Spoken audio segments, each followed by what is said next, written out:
Gold rates ఎప్పటికప్పుడు change అవుతూనే ఉంటాయి. దీనిపైన ఇంటర్నేషనల్ ఇష్యూస్ ఏమన్నా ప్రభావం చూపుతున్నాయా? అసలు రిజర్వ్ బ్యాంక్ లో ఎలాంటి చేంజెస్ జరుగుతున్నాయి అనే టాపిక్స్ పై మనం ప్రతి ఒక్కటి తెలుసుకుందాం. ప్రస్తుతం మనతో పాటు ప్రముఖ బిజినెస్ అనలిస్ట్ మాధవి రెడ్డి గారు ఉన్నారు. ఒక్కసారి వారి మాటలు తెలుసుకుందాం. మేడం నమస్తే.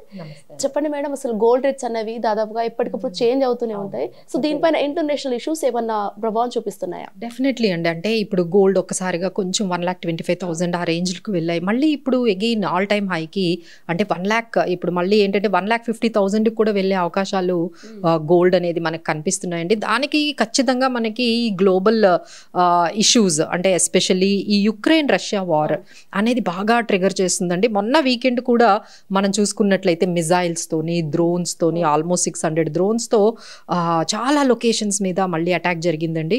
సో ఈవెన్ యుఎస్ కొంచెం ఇంటర్వ్యూన్ అయ్యి దాన్ని పీస్ టాక్స్ వైపు తీసుకెళ్తున్నా తగ్గేటట్టుగా అయితే ఏం కనిపించట్లేదు. సో ఇమీడియట్గా ఎప్పుడైతే ఈ అటాక్స్ అనేవి జరుగుతున్నాయో ఇమీడియట్గా మళ్ళీ గోల్డ్ అనేది పెరగడం మొదలవుతోంది.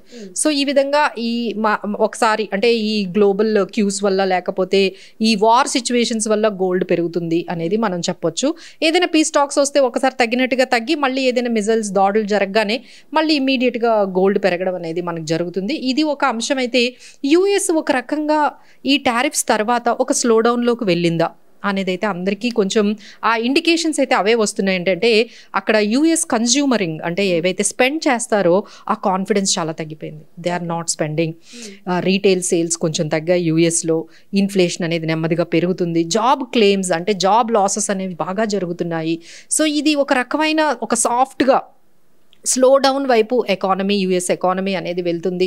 So one of the largest economy కాబట్టి సో ఇమీడియట్గా అక్కడ యుఎస్ డాలర్ మీద కానీ యుఎస్ బాండ్స్ మీద కానీ వాటి మీద ఉన్న నమ్మకం తగ్గిపోతుంది ఇన్వెస్టర్స్కి. వారికి ఇంకా దీనికి ఏం సంబంధం అండి గోల్డ్కి? అదేనండి, అంటే ఎప్పుడైతే రిస్క్ పెరుగుతుందో అంటే మనకి సిచ్యువేషన్ ఎప్పుడు గోల్డ్ ఎందుకు పెరుగుతుందండి? It is only to the hedge the risk. Risk ఎప్పుడైతే ఎక్కువగా ఉంటుందో ఇమీడియట్గా సేఫ్గా ఎక్కడికో దగ్గరికి ఇన్వెస్ట్ చేసుకోవాలి కదా, క్లారిటీ లేనప్పుడు. సో సేఫెస్ట్ హెవెన్ కింద మనకి గోల్డ్లోకి ఆ ఫ్లో అంతా ఏవైతే ఇప్పుడు మనకి ఈక్విటీలో పెట్టాలి అంటే ఒక రకమైన ఈ వార్ ఫియర్ ఉంది, అలానే యుఎస్ డాలర్లో పెట్టాలంటే యుఎస్ ఎకానమీ బాగాలేదు, పోనీ యుఎస్ బాండ్స్ అనేవి most liquidate most safety haven అంటారు, అందులో కూడా దాని మీద నమ్మకం తగ్గిపోతుంది.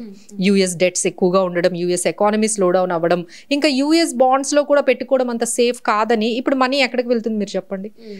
So it is slowly going towards gold వైపే వెళ్ళిపోతుంది. సో దానివల్ల అది మనకి గోల్డ్ అనేది తగ్గకుండా అదే ప్రైస్లో మనకు కనిపిస్తుంది. అలానే ఇంకా నెక్స్ట్ డిసెంబర్ 10th మనకి ఫెడ్ రేట్ కట్ అనేది తప్పకుండా ఉండొచ్చు. అంటే 90% chances are there. Interest rates మనకి అక్కడ కూడా ఫెడ్లో కూడా ఇంట్రెస్ట్ రేట్స్ అంటే ఎప్పుడైతే ఇంట్రెస్ట్ రేట్స్ తగ్గుతాయో మళ్ళీ అక్కడ నుంచి ఇన్వెస్ట్మెంట్స్ గోల్డ్ వైపు వెళ్ళిపోతాయి. సో మేబీ ఒక 25 basis points అయితే మినిమం అయితే అక్కడ ఇంట్రెస్ట్ రేట్స్ తగ్గొచ్చు అంటున్నారు. ఫెడ్ రేట్ కట్ ఆల్మోస్ట్ ఒకసారి చేశారు, మళ్ళీ ఈ డిసెంబర్ 10th కూడా మళ్ళీ ఇంట్రెస్ట్ రేట్ కట్ ఉండబోతుంది.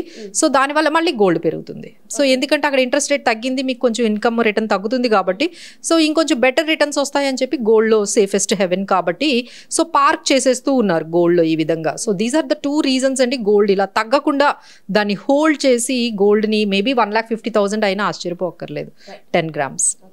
ఇక్కడ మాధవి గారు లాస్ట్ అంటే ఏదైతే మార్నింగ్ 10 o'clockకి ఆర్బీఐ రేట్స్ తగ్గించడం అయితే జరిగింది, అసలు అది ఆ బెనిఫిట్ ఎవరికి ఎంతవరకు బెనిఫిట్ అవుతుంది అండ్ నెగటివ్ కూడా ఎవరికి అవుతుంది? డెఫినెట్లీ అండి. సో ఈరోజు ఆర్బీఐ రెపో రేట్ని అయితే తగ్గించిందండి. రెపో రేట్ అంటే బ్యాంక్స్ అన్నీ కూడా ఆర్బీఐ దగ్గర నుంచి కొంత అమౌంట్ లోన్స్ ఇవ్వడానికి తెచ్చుకునే rate.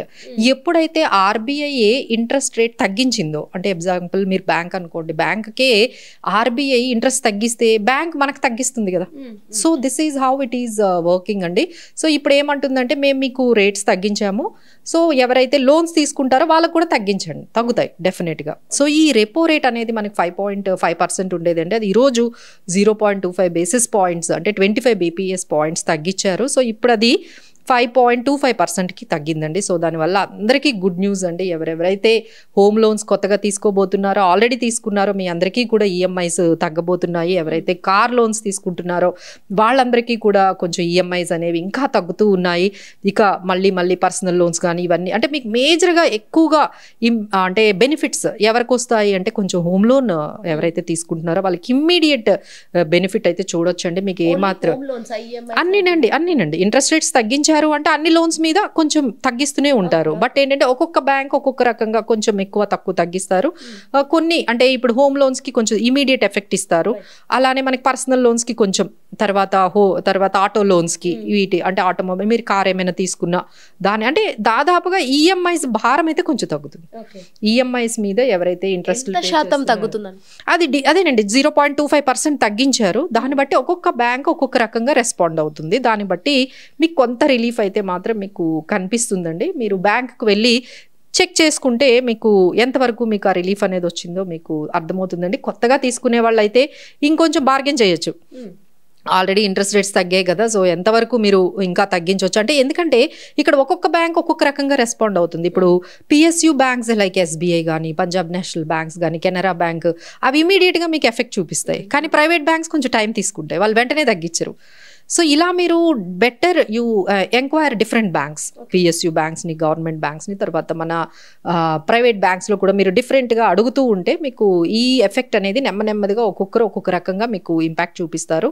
But definitely there is a relief for buyers. ఎవరైతే ఈ లోన్లు తీసుకొని ఈఎంఐ తీసుకొని ఏదైనా కొనాలి అనుకుంటున్నారో వాళ్ళకి కొంచెం రిలీఫ్ అని చెప్పొచ్చండి.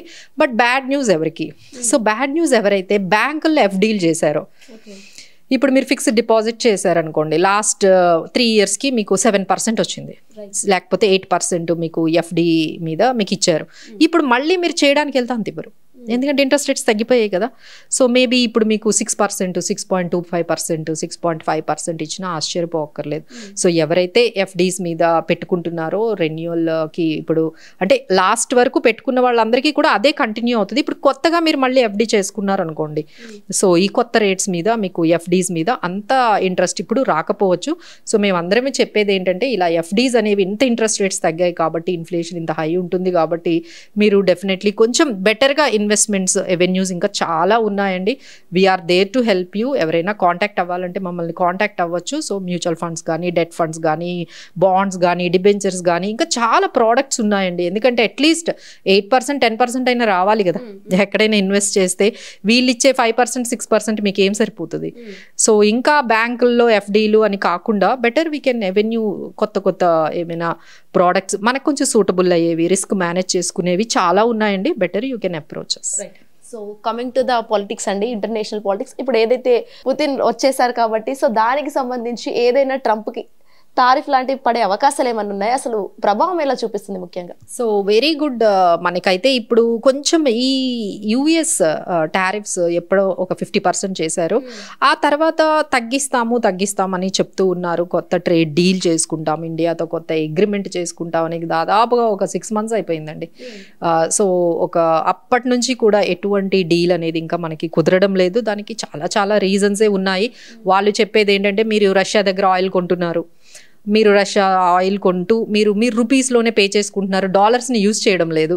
సో దీనివల్ల డాలర్స్కి కొంచెం డిమాండ్ తగ్గుతుంది కదా. ఈ విధంగా వాళ్ళకి మనకి కొంచెం కొన్ని అంశాల మీద కొంచెం హాల్ట్ అయ్యి మన డీల్ అనేది ముందుకు వెళ్ళలేకపోతుందండి. సో దానివల్ల స్టాక్ మార్కెట్స్ కూడా చాలా నెగిటివ్గా వెళ్ళాయి. ఎఫ్ఐఐస్ అందరూ కూడా మన దగ్గర నుంచి అమ్మేసి తీసుకొని వెళ్ళిపోతున్నారు. ఎందుకంటే we couldn't able to make any deal with US. ఎందుకంటే ఎక్స్పోర్ట్స్ అన్ని కూడా తగ్గాయండి ఎప్పుడైతే టారిఫ్స్ పెంచాయో. సో ఎక్స్పోర్ట్స్, మన ఇండియన్ ఎక్స్పోర్ట్స్ కూడా తగ్గిస్తాము అంటున్నారు, కానీ ఇప్పటి వరకు ఎటువంటి యుఎస్ తో మనకి మంచి డీల్ అనేది కుదరలేదు. సో ఈ టైంలో ఆయన రావడం అనేది maybe it could be negative, కొంచెం పాజిటివ్గా చూడొచ్చు. ఫస్ట్ నెగిటివ్ పాయింట్ మీరు అన్నట్టుగా ఆయనతో ఇప్పుడు మళ్ళీ డీల్ ఇదే స్టార్ట్ అవుతుందండి. సో ఆయన చెప్పేది ఏంటంటే, ఇండియాకి మేము అన్ఇంటరప్టెడ్ ఆయిల్, గ్యాస్, కోల్ మేము సప్లై చేస్తాం. మీరు 96% పేమెంట్స్ మీరు హ్యాపీగా కరెన్సీ అంటే మన ఇండియన్ కరెన్సీలో చేసుకోమంటున్నారు. అది మనకి ఎంత బెనిఫిట్ అండి. ఎందుకంటే మనము ఆయిల్ మీదే 80% ఇంపోర్ట్స్ అన్ని ఆయిల్ మీదే మనం ఖర్చు పెడుతూ ఉన్నాము. దానివల్ల రూపీ మీరు చూసారు కదా ఎంత డిప్రిషియేట్ అయిపోయిందో. మనకి ఒకవైపు ఎక్స్పోర్ట్స్ తగ్గాయి, ఇంపోర్ట్ బిల్లు పెరుగుతోంది. సో ఇలాంటి టైంలో మనకి ఈ డీల్ అనేది కొంచెం ఇంపార్టెంటేనండి. సో ఇప్పుడు నెగిటివ్ పాయింట్ ఏంటంటే, ఇప్పుడు యూఎస్ అనేది కొంచెం దూరం అవ్వచ్చు, మనం రష్యాతో దగ్గర అవుతున్నాం కదా.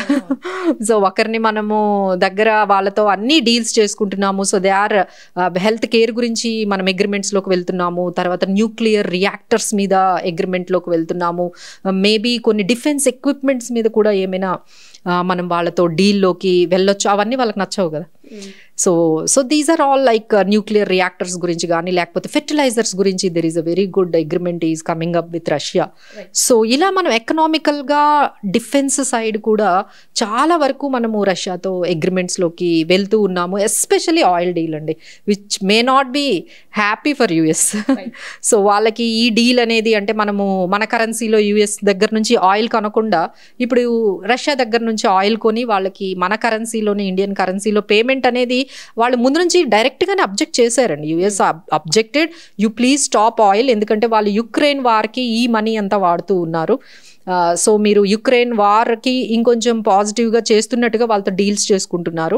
సో మీరు డీల్స్ ఆపేయాలని చెప్పి మనకి ఎప్పుడో వాళ్ళు యుఎస్ నుంచి చెప్పారు. But still we're making the deal. సో ఇప్పుడు ఒకరిని మనం అంటే ఇన్వైట్ చేస్తున్నామంటే ఒకరు లైక్ డిస్రెస్పెక్ట్ఫుల్గా ఫీల్ అయ్యి అంటే మేము చెప్పినట్టుగా వీళ్ళు యుఎస్ అంటే రష్యా దగ్గర నుంచి ఆయిల్ కొనొద్దు అంటే వీళ్ళు ఇంకా అగ్రిమెంట్లు చేసుకొని మరి ఆయిల్ని గ్యాస్ అండ్ తర్వాత కోల్ని సప్లై చేసుకుంటున్నారు, ఫెర్టిలైజర్స్, ఇంకా అక్కడ నుంచి మనకి they are agreement for mobility గురించి కానీ మనం అక్కడికి వెళ్ళి మైగ్రేషన్స్ గురించి కానీ మంచి డీల్స్ అయితే ఫెర్టిలైజర్స్ తర్వాత హెల్త్ కేర్ గురించి మంచి మంచి డీల్స్ మనము రష్యాతో చేసుకుంటున్నామండి. Russia is one of the largest ఎకానమీయే కానీ బట్ ఏంటంటే ఇక్కడ క్లాషెస్ బిట్వీన్ రష్యా అండ్ యుఎస్కి మన మధ్యలో కొంచెం మనకి కొంచెం నెగిటివ్ సైడ్ అయితే అది ఉందండి. Right, thank you so much. So చూసారు కదా, ఈ విధంగా అటు ఇంటర్నేషనల్ టాపిక్స్ కావచ్చు లేకపోతే గోల్డ్ ప్రైస్ గురించి క్లియర్ కట్గా ఆవిడ వివరించడం జరిగింది. ప్రవీణ్ శ్వేతందర్, హిట్ టీవీ, ఎర్రగడ్డ. హిట్ టీవీ యాప్, ఇందులో short news, live news, entertainment shows, movies, digital magazines తో పాటు మీ జిల్లా వార్తలను కూడా ఫ్రీగా చూడొచ్చు. ఇంకెందుకు ఆలస్యం, వెంటనే హిట్ టీవీ యాప్ ని డౌన్లోడ్ చేసుకుని ఫ్రీగా ఎంటర్టైన్మెంట్ పొందండి. Hit TV app. Hit TV app. Please download hit TV app. Hit TV app ని ఫ్రీగా డౌన్లోడ్ చేసుకుని ఎంజాయ్ చేయండి. మీకు నచ్చిన ఎంటర్టైన్మెంట్ కోసం హిట్ టీవీ యాప్ ని ఫ్రీగా డౌన్లోడ్ చేసుకుని ఎంజాయ్ చేయండి. హిట్ టీవీ యాప్ ని డౌన్లోడ్ చేసుకుని ఆస్వాదించండి, ఆశీర్వదించండి. ఇంతమంది సెలబ్రిటీలు హిట్ టీవీ యాప్ ని డౌన్లోడ్ చేసుకోండి అని చెప్తున్నారంటే ఎంత మంచి యాప్ ఆలోచించండి. అమెరికా అమెరికా అమెరికా అమెరికాలో చదవాలనుకునే వాళ్ళకి విశ్వసనీయమైన పేరు మన శౌర్య కన్సల్టెన్సీ. UK లో 1 year masters, UK లో 1 year masters, 2 years work permit up to 5 years visa. Contact Saurya Consultancy. Contact 89851 89851.